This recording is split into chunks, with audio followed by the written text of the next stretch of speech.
Hello, my name is Alexio, and today we're going to be talking about Sabrina Carpenter. Sabrina Carpenter just released her 7th studio album, Man's Best Friend, and today I'm going to be giving you guys my honest thoughts and opinions on all the songs. The album opens up with the lead single, Manchild, which is a country pop anthem about the horrible luck that Sabrina's had with men while dating. And honestly, it's a perfect way to open the album. I didn't really believe in this song at first. I thought it was super boring, and I was tired of the country pop sound from Sabrina. But after hearing the song a bunch of times through shorts and through TikTok, the song finally clicked for me. Once I got over the country sound, I started to appreciate the song for what it was lyrically. Lyrically, it's a fun song, and it's not meant to be taken super seriously, and that can apply to the rest of the album as well. And that's why Manchild was such a perfect lead single.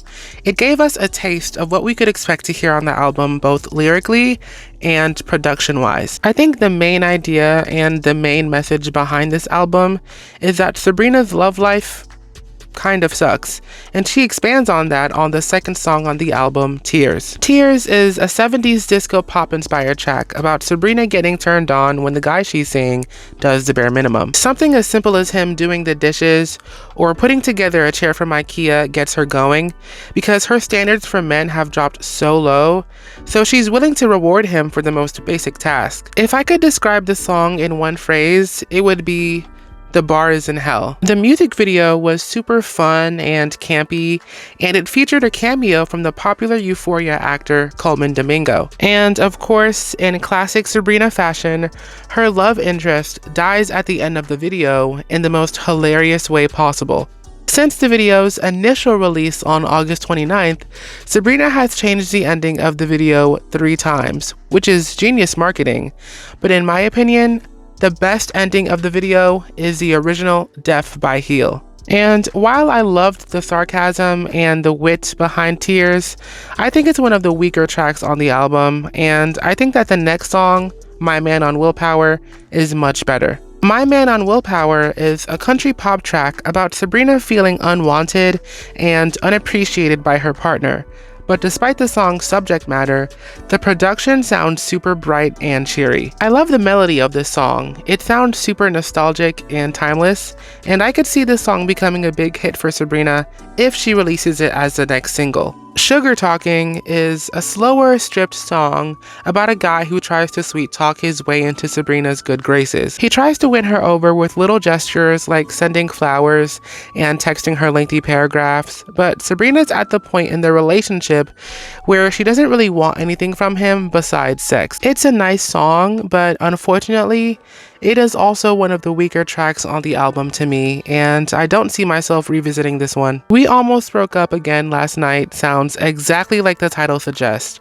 It's a slow country pop ballad about the constant cycle of breaking up, making up, and then almost breaking up again. Towards the end of the song, Sabrina does a note change, and she delivers the best vocals on the album so far. She gets up to the top of her range and just belts out the final chorus and lets out the biggest sigh when she's done. It's a super satisfying ending to a rather sad song. Nobody's Son is an 80s inspired pop song, and lyrically, it's more of the same stuff that we've been hearing throughout the album.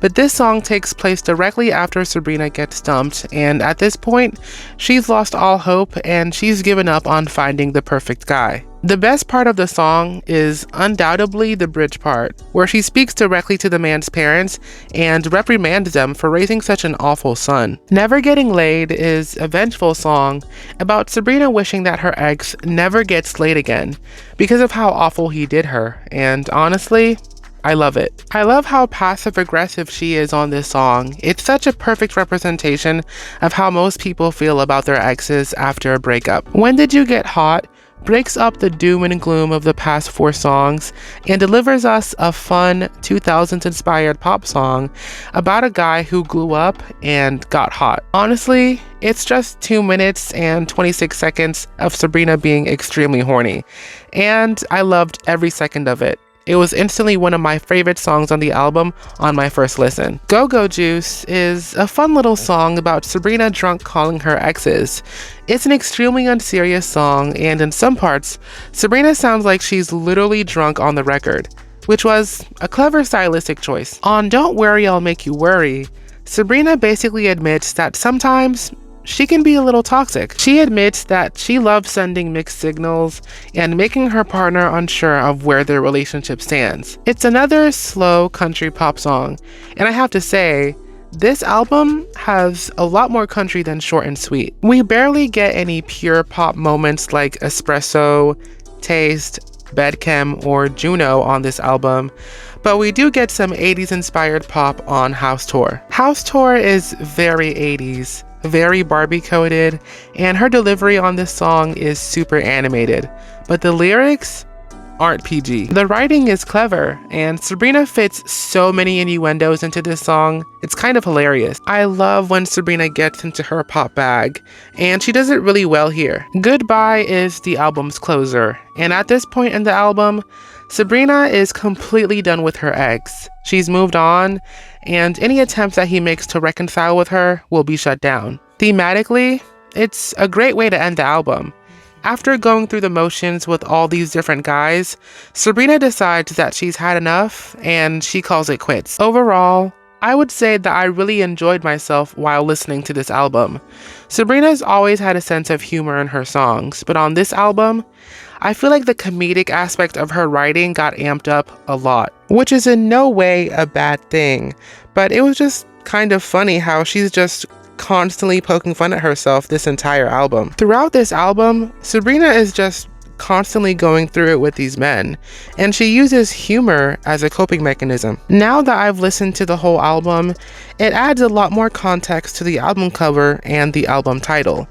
Sabrina basically gets dogged out by these men this entire album, hence why she's on the floor grabbing at this man's feet like a dog on the cover. But I will say that the way that the cover was shot was very suggestive, and without context, it looks very BDSM-y and almost like fetish art, which is why it got so much backlash initially. It would have made more sense if maybe she had an annoyed expression on the cover to match the actual theme of the album.